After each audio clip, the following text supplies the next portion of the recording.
Do you ever feel like you're juggling a million versions of yourself and still dropping the ball? Like you're switching hats all day, professional, partner, parent, friend, and no one really sees what it takes to just be you? Yeah, me too. Welcome to Hatrack with Hannah. I'm Hannah, therapist, entrepreneur, author, podcast host, and also a mom, partner, daughter, friend, basically a professional hat wearer. I created this space where you don't have to minimize what you're carrying or rush past it. Because the truth is, you can have big dreams and feel overwhelmed by the roles it takes to hold them. Both get to exist.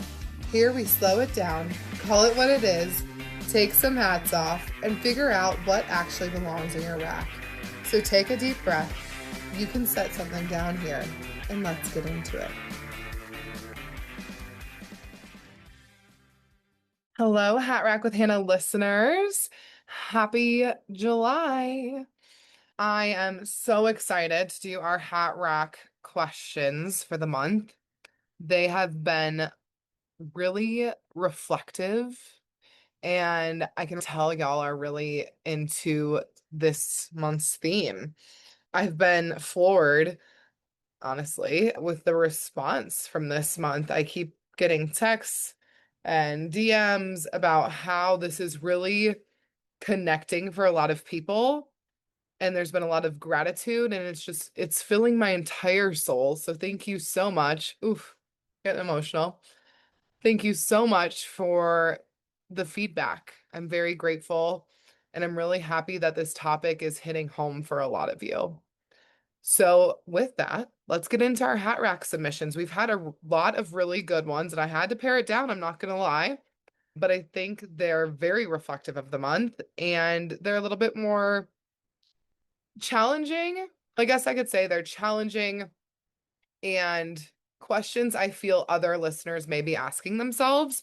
So I really wanted to make sure to tackle them. So our first question is from Carissa in Florida. Hey, Carissa, thanks for submitting. And her question is, I've spent so much of my life taking care of everyone else that I don't even know what I like anymore or who I am. Where do I start? Yep, I hear this all the time, every single day in my clinical work, but also amongst my humans. Who the hell are we when we're not caring for everybody else? And how do we even find this, and what does this mean? So I have a few thoughts here, and I'm going to try and make it as succinct and boiled down as possible because I could pop off on this one for an entire episode. But the first thing I would start with is with curiosity and not pressure, right? So many people come to this realization and immediately think, I need to figure myself out. But sometimes the first step isn't finding yourself, as we've kind of talked about through alignment. We're not finding ourselves, we're really finding where we've abandoned ourselves. And so it's creating enough space to hear yourself again in order to evaluate that. When you've spent years being attuned to everyone else's needs, preferences, emotions, and expectations, it makes sense that your own voice may feel quieter. But this isn't about becoming someone new, it's about reconnecting with the parts of you that are there and we just need to rediscover. So start asking yourself small questions like this. What did I enjoy before I learned what I should enjoy? What activities make me lose track of time because I'm so in them and able to be present and they feel so good? What brings me energy instead of just providing an escape? This is a really hard one.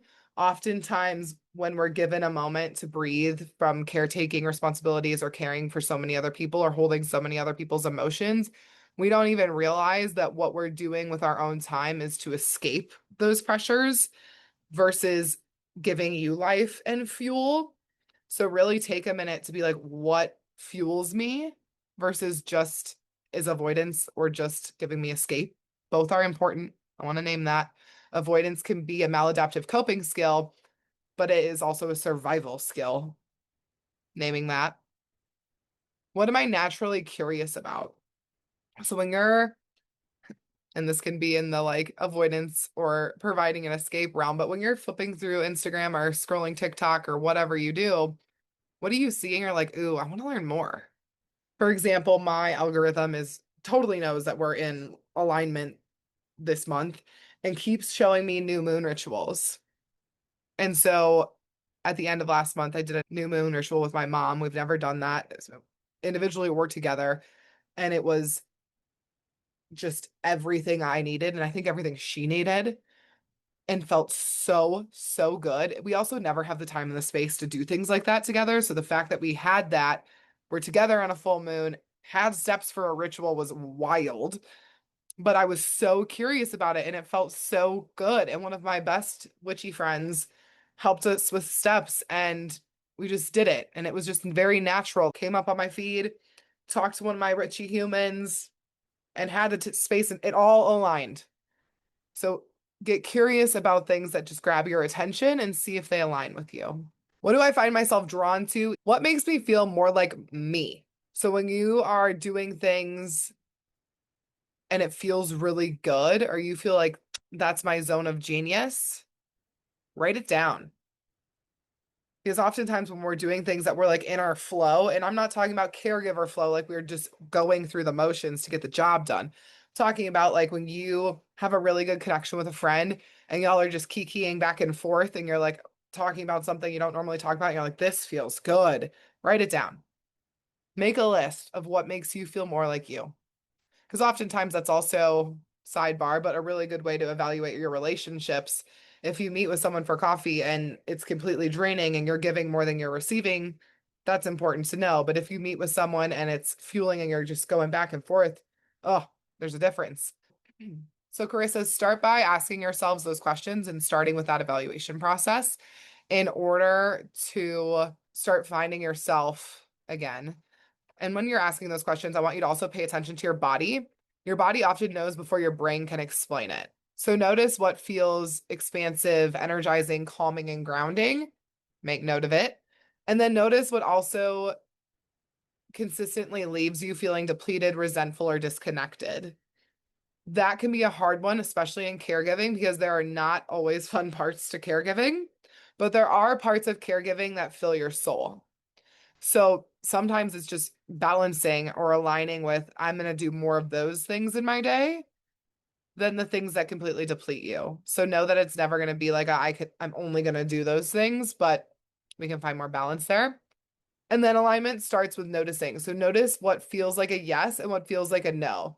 Sometimes lists can help with that, but also just like you're doing let's picture you're doing something. Stop and take a second. Does this feel good to my body? Or does this feel horrible? Take the second. With this evaluation process and asking yourself these things and noticing things in your body, I want you to also to give yourself permission to experiment.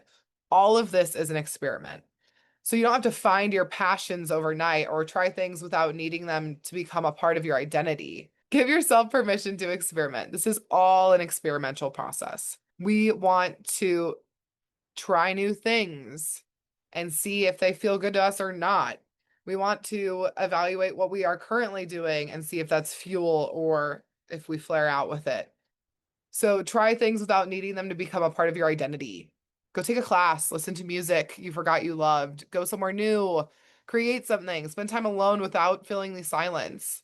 Sometimes we rediscover ourselves and figure out where we've abandoned ourselves through action, not just reflection. So do some active things to experiment. Another part of this, in order to come into yourself, is reflect on where you've abandoned yourself.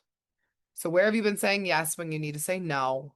Where have you been making choices based on what others need from you? What parts of yourself have you put on a shelf because they didn't fit the season you were in? And what hats have you been wearing for so long that you forgot you could take them off? So part of your evaluation process. Another piece of this, which I have to bring up, is when you're doing all of this and you're experimenting and you're trying to figure out what fuels you and what feels good and where you do align, this is us reestablishing trust with ourselves. So when you've spent years prioritizing everyone else, you may stop trusting your own wants and desires and decisions. We gaslight ourselves. So start small. Make one decision a day based solely on what feels right for you. Let yourself have preferences again. Like when someone asks, what are we doing for dinner? Age-old question. Maybe speak up instead of, oh, I know my kids want this, my partner wants this, my other partner wants this, and navigating that. No, I want Italian tonight. This is what we're doing. I'm making pasta, for example. These can also be smaller things than just ordering dinner with your humans. It could be like ordering your favorite coffee or the music you listen to or the clothes you wear, how you spend your free time. Small choices. Try and make one a day based on how you feel and what feels good to you. When we're going through this process, I really want you to also remember you're not selfish for wanting to know yourself. That is a societal learned behavior in order to keep people in the systemic roles that we need them to serve. You are not selfish for serving yourself first. And oftentimes, when you do serve yourself first, you're serving others from a better space. Really notice that when you're fueled, how you can serve others better, right? Great example is parenthood. When I'm fueled, I have way more capacity for my daughter and her toddler tantrums, right? I sit there and I'll empathize and I can be more comforting and loving and have more to give. But when I am on 0% and there's a tantrum, I hate how I parent. So take the minute to fuel yourself and remember it's not selfish. People who love you don't just need what you provide, they want you. We don't choose the people in our life just for the things they provide, or we shouldn't. They actually want you for who you are. So if you stop prioritizing you, how are you serving anyone really?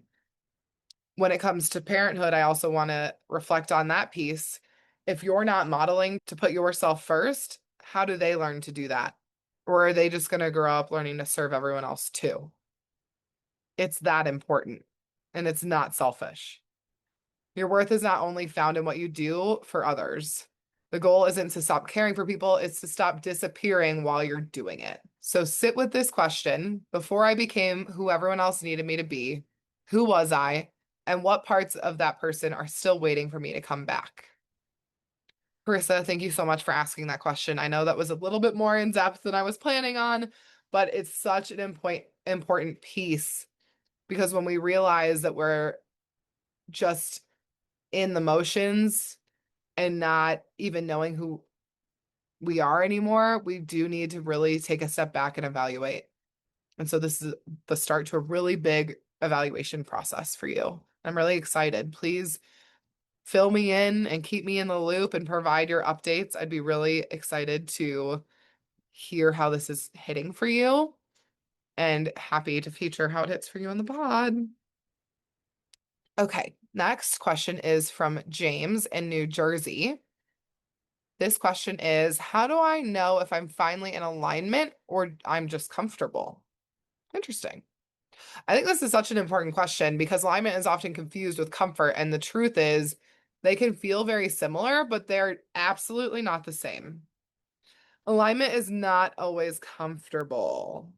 One of the biggest misconceptions about alignment is that once you find it, everything feels easy. But sometimes the most aligned choices are the ones that require the most courage. Setting a boundary, for example, can be aligned and still feel very uncomfortable. Leaving something that no longer fits can be aligned and still come with grief. Choosing yourself can be aligned and still bring guilt or fear. How we were just talking about, right? When you are putting yourself first and then you're feeling like you're neglecting other responsibilities and your society deems you selfish, right? Alignment isn't the absence of discomfort, it's the ability to move through discomfort while staying connected to yourself. Comfort often keeps us where we are. Alignment helps us grow. So comfort asks, like, how do I avoid discomfort? Alignment asks, what is true for me, even if it's uncomfortable? Comfort can sometimes be staying in familiar patterns because they feel safe, even when they no longer serve us. A great example of that is relationships. Just because a relationship's comfortable because we know what to expect from one another and we're in a pattern, sometimes an abusive pattern, right? Doesn't mean that's the best decision to stay there. We often have to evaluate if this is going to help us grow or if we're just in this because we know what we can expect. And that's not fair to the relationship or to you as a person. Alignment may ask us to step into something unfamiliar because we know it honors who we are becoming, leaving a relationship, right? So, James, a few questions I want you to ask yourself in order to evaluate this is, does this choice feel peaceful or does it feel familiar? Am I staying because it feels right or because I'm afraid of what happens next. And when I say, am I staying because it feels right? I also want you to ask, am I staying because it feels right to me or to others, or whose expectation is right? Is this supporting who I'm becoming or protecting who I used to be? Am I choosing this because it aligns with my values or because it keeps me from being uncomfortable? Most importantly, if nobody had an opinion about this choice, would I still choose it? I love that question. And does this version of my life feel like mine? So when we're evaluating comfort versus alignment, those are really important questions to ask. And I want you to pay attention to the difference between peace and avoidance. So like I said earlier, avoidance is a maladaptive coping skill, but it is a coping skill. And when we're in survival mode, that does come up a lot. So if it's coming up, I want you to evaluate if it's a coping skill and if that's maladaptive or adaptive for you. But it brings a deep alignment, brings a deeper sense of peace, even when things are hard. And comfort can be temporary relief, but sometimes underneath it is resentment and restlessness, or even feeling something's missing. So avoidance says, I don't want to feel this. But alignment says, I can feel this and still choose what is right for me. It's a very small difference, but it's so pivotal. So pay attention to those differences in peace and avoidance in reflecting on if it's comfort or alignment. And then also notice your nervous system cues. So we can mistake alignment because chaos has been our normal. I educate clients on this all the time, right? Like when we have a hyper aroused nervous system, which means we're always zooming because we've had to survive most of our life. If we stop and have silence or we don't have constant chaos, we'll create it because that's our baseline for regulation. But that does not mean that is healthy or that is something that will serve you longer term. So let's realize that we can often mistake those things and figure out how to be on a baseline that's actually healthy for you. We can also sometimes mistake anxiety for being out of alignment because growth feels unfamiliar. Just because we're anxious about a change doesn't make it unaligned. So evaluating where your anxiety is at and where it's coming from. Change is hard and can bring anxiety, but there's a difference in feeling, I know this is right and this is what I need to do, so I'm going to do it, versus I'm forcing something and I'm really anxious and I know I shouldn't be doing this. Huge difference. And when it comes to your nervous system, also evaluating, does this feel comfortable or does this feel congruent with who I am? We always want to feel congruent with who we are. I think alignment often feels like coming home to yourself while also identifying the pieces we've abandoned.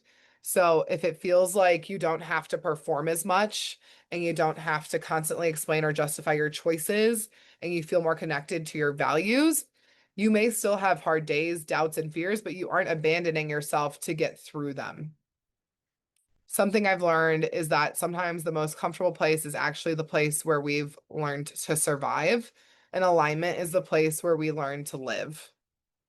So I want to invite you to also reflect on, am I staying here because this is where I feel most like myself, or because this is where I feel least afraid? Thank you so much, James, for asking that question. I really appreciate it. And I think it is something that's really hard to identify the differences between alignment and comfort. And so I hope that gives you a better picture of comfortable doesn't mean alignment and how we can lean more into alignment. Our next question is from Ontario, Canada, and is anonymous. Thank you, Anonymous, for submitting your question. The question is, why do I keep returning to the same patterns even when I know better or I know what is better aligned? Love this question. I think this one is one of the most human questions we can ask ourselves because awareness does not always immediately create change. And knowing something and embodying something are two very different things. So knowing better doesn't always mean we have learned a new way of being. We often think, if I understand why I do this, shouldn't I be able to stop? But insights is only one part of the healing that happens there. And our patterns are often not just thoughts, they're habits. their nervous system responsive, their protective strategies, and their ways that we learned to survive. So sometimes the parts of us that keep returning to old patterns are the parts that are trying to protect us. This is why we often talk about in our work why we do need to have such a high level of grace. Because in order to shift out of things that we put in place to protect ourselves that no longer serve us, we need to give ourselves grace to do so and also acknowledge why we put them there in the first place. We return to what's familiar even when it isn't what we want. Our brains are wired to seek safety and predictability. A pattern can feel comfortable simply because we've known it for a long time. And sometimes that chaos feels safer than peace because chaos is what we've practiced navigating, like what we were talking about earlier. The unknown, even if it's a healthier option, can still feel threatening because it requires us to trust ourselves differently. A great example of this is an abusive relationship or a toxic relationship where it might feel comfortable because of the chaos that it produces. And that might be what we're used to from seeing in our parents, or what we might be used to because we don't know how to let somebody in or how to receive what others are giving us in ways that support and serve us.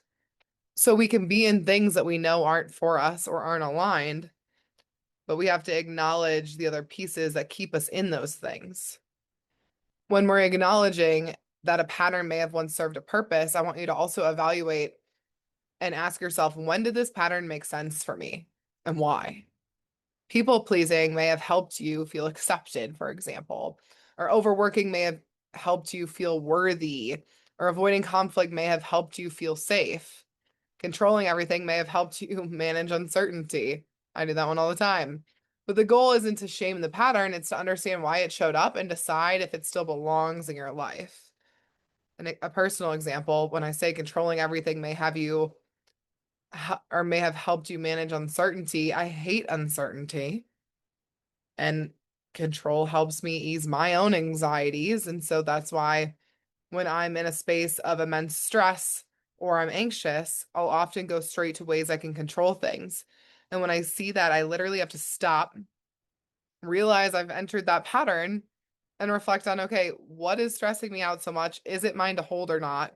And how do I re-navigate this that in a way that aligns with me versus my trauma response, which is to control things?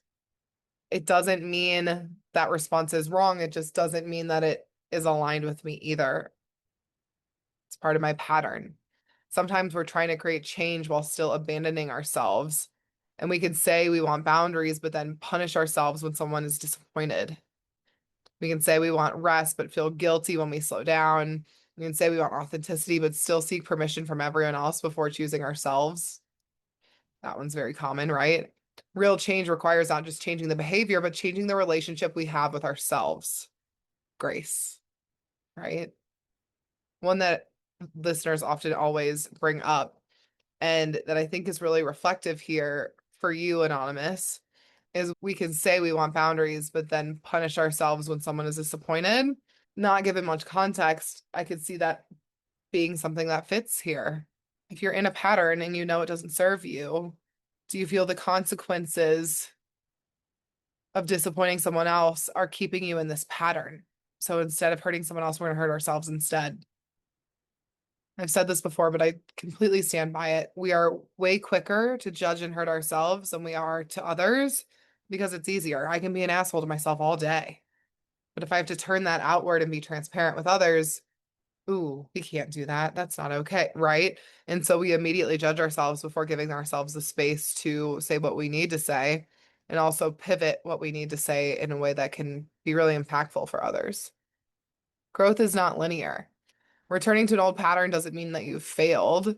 It means there's another layer to understand. So we need to start the evaluation process when we realize we're in an old pattern or a toxic pattern, abusive pattern, unhealthy pattern, or even a pattern you just don't like and you want to change. Could be as simple as the gym routine, right? Hate going, don't love it. I want to find more joy in it. How do we redo it? Healing is not about never falling back into old habits. It's about noticing sooner and returning to yourself faster. The goal isn't perfection. It's increasing awareness and creating more space between the trigger and the response. So, Anonymous, some more questions I would ask myself in order to break this pattern would be, what feeling am I trying to avoid when I return to this pattern? What does this pattern give me in the short term? Because sometimes we stay in patterns because they're fun for the second, or they give you something that you need, but maybe it's just not long term. Next one is, what does it cost me in the long term? Do I know it's paying off for me short term, but I know it's going to be detrimental long term? And can I accept those consequences? Okay. What am I afraid would happen if I changed this pattern? What part of me is still trying to feel safe by keeping the pattern? And what would choosing myself look like in this moment? Sometimes when we're evaluating patterns, they're not actually bad for us.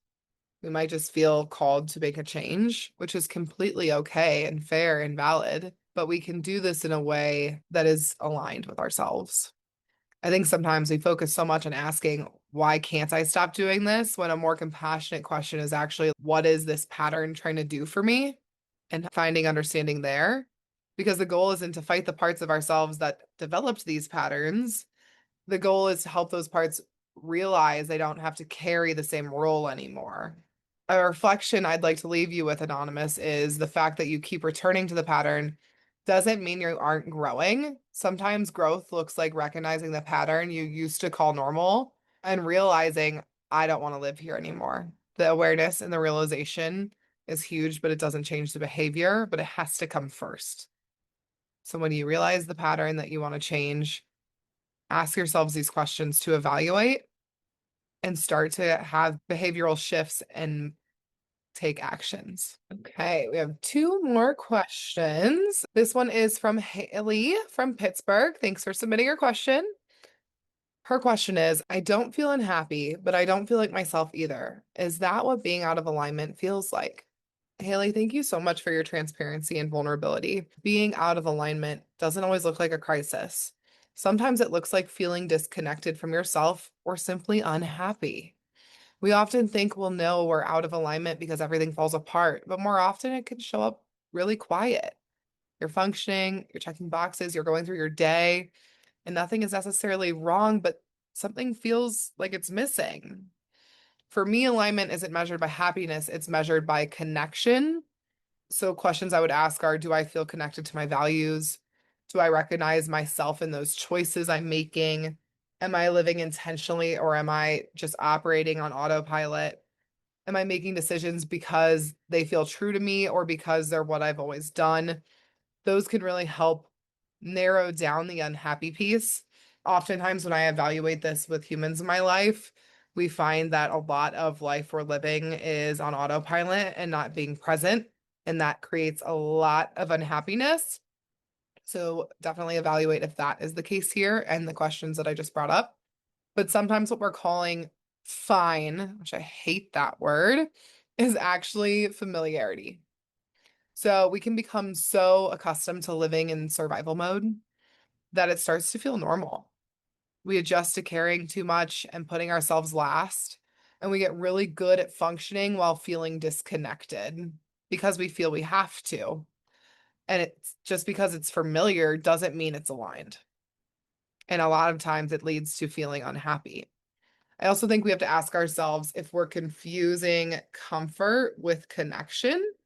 So comfort says nothing is changing, but alignment says I feel like I'm living in a way that reflects who I am. Those aren't always the same thing. One of the first signs I notice when I'm drifting out of alignment is that I stop checking in with myself. So I'm making decisions without asking what I need. That's where we're saying yes when we mean no. I'm responding to everyone else's priorities before considering my own. My calendar's full, but I don't feel fulfilled. For example, I have Fridays that are supposed to be my day off, and let me tell you, every Friday I have is fully booked. And they might be appointments for myself, yes, but where does that give me space to breathe, right? How does that give me space to align and to be present? I'm present for everyone else, but absent from my own life is often how people feel and how I've felt when we are drifting out of alignment. So this is where curiosity becomes really important because instead of asking what's wrong with me, I want you to evaluate and try and ask yourself these questions instead. What feels different lately? When was the last time I felt most like myself? What was I doing in that season of life? Where have I started saying yes out of obligation instead of intention? What lights me up? What fuels me that I haven't made time for recently? And where do I feel most like I'm performing or wearing a hat that doesn't serve me instead of simply just being? I don't think alignment is a destination where you suddenly wake up and you're like, I've arrived, right? It's a relationship. It's the ongoing practice of noticing when you've drifted and gently finding your way back, and also noticing where you have abandoned yourself and making those edits. Some days you'll feel deeply connected, and other days life will pull you in 100 directions. And the goal isn't to never drift or to always feel like you're abandoning you. It's to recognize it sooner and return with compassion instead of criticism. One thing I often remind myself and my clients and my humans, which is really helpful, is you don't have to wait until you're miserable to make a change. Feeling disconnected is enough of a reason to get curious and start asking yourself these questions and evaluating. You don't need permission to ask, is this still working for me? The second you feel it, evaluate it. Haley, the question that I want to leave you with and I want you to consider is if I stripped away all the roles I play, all the expectations I carry, and all the things I do for everyone else, would I recognize the person that's left? Because I think that's really what alignment is about, not chasing happiness, but cultivating a life where you can recognize yourself in the middle of it. I hope that was helpful. I know it's a lot of reflective pieces, but this work is very deep and intentional. So it does mean we're doing more reflection. And let me know how that goes and how those reflections feel. Okay. Our final question in the alignment series, because y'all asked just too many good questions, and that's great, is from Chris in Kansas. What if I know what I need to do, but I don't feel brave enough to do it? Chris, thank you so much for asking this. I have chills. That is what keeps us in one place, isn't it? I think this question is where so many people get stuck because we often believe that clarity should automatically create courage, but knowing what we need to and feeling ready to do that are two very different things. And sometimes the gap between knowing and doing is where the real work actually happens. We could have complete clarity and still feel really scared. A great example is you're leaving a toxic relationship. We can know we need to do that for forever, but until it hits the space where you're like, I need to do this, you're going to feel scared. And even when you're doing it, you're going to feel scared, and that's okay. We can know something is right for us and grieve what it means to choose it. We can want change and still feel attached to what is familiar. Fear doesn't always mean you're making the wrong choice, though. Sometimes fear is simply a sign that you're stepping into something new, and transitions are just scary, but there's nothing wrong with that. So I think we often misunderstand courage as well, though. I think courage means not being afraid, but what courage actually means is staring something hard in the face and doing it anyways. And it's how we move through the fear in order to be present and choose what we need to for us. It's saying this is scary and I can still take the next step or challenge myself in a new way. Courage is not a personality trait that some people have and others don't. It's a practice. And with any practice, it takes commitment, consistency, and a lot of forethought and planning. Sometimes we're not actually lacking courage, we're just carrying too much. We may be carrying fear of disappointing people, guilt about choosing ourselves, old beliefs that our needs are too much, responsibility for how everyone else will respond to our choices. But the hardest part isn't the decision itself, it's letting go of the version of ourselves that existed before the decision. I would also ask yourself, what are you afraid will happen if you do it? Will someone be disappointed? Will you have to step into the unknown? Will you have to let go of an identity you've held for a long time? Will you have to trust yourself in a way that you haven't before? Because sometimes the fear isn't actually about the change at all. It's more about what the change represents, who it impacts, and the fear of not knowing. Setting the boundary might mean accepting that a relationship has to shift, for example, or leaving the job might mean admitting that the dream you had of this job is no longer a match for you. Choosing yourself might mean no longer being the person everyone depends on in the same way. Growth often requires us to grieve parts of ourselves and our lives that got us here. Something I always come back to is don't wait for confidence before you act. Confidence is often built after we take the step. And I know that's a really hard one to hear and sometimes doesn't make sense, but we build the trust with ourselves by showing ourselves that we can handle hard things. And that includes the conversations we have with ourselves to even get to the point to make the move. Every time we honor what we know to be true, we strengthen our relationship with ourselves. So, Chris, I want you to start smaller than the final decision. Sometimes we think courage means making the huge life altering move, but instead, it can look like having the hard conversation, saying the small no that might actually feel really big to us, asking for help, admitting what isn't working, taking one step toward what feels aligned. So start smaller.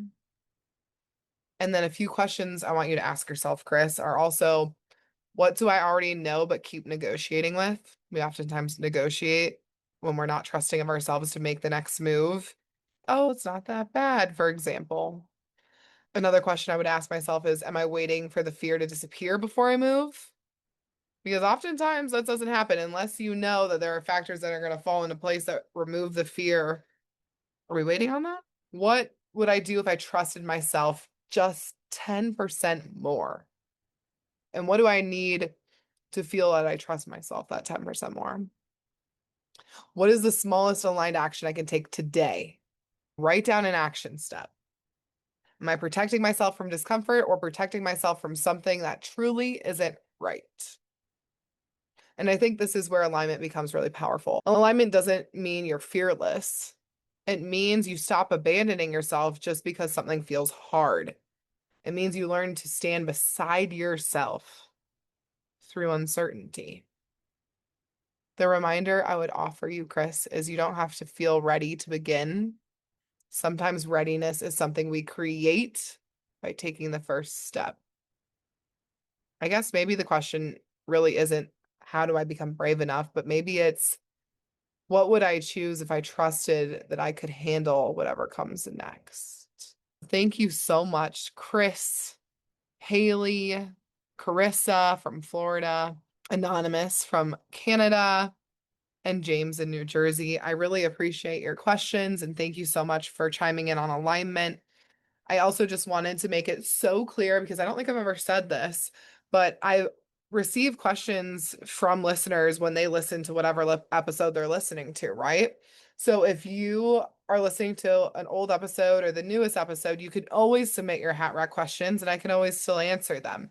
They also don't even have to be things that I bring up on the pod. If you just have a question and you want me to work through it, great. Send it on over. So please make sure to fill out your Hatrack questions, send them over to me, and interact with us on social, share, review. We appreciate all of that and when our humans do that. But until next time, thank you so much for joining me. And I really appreciate y'all. Bye.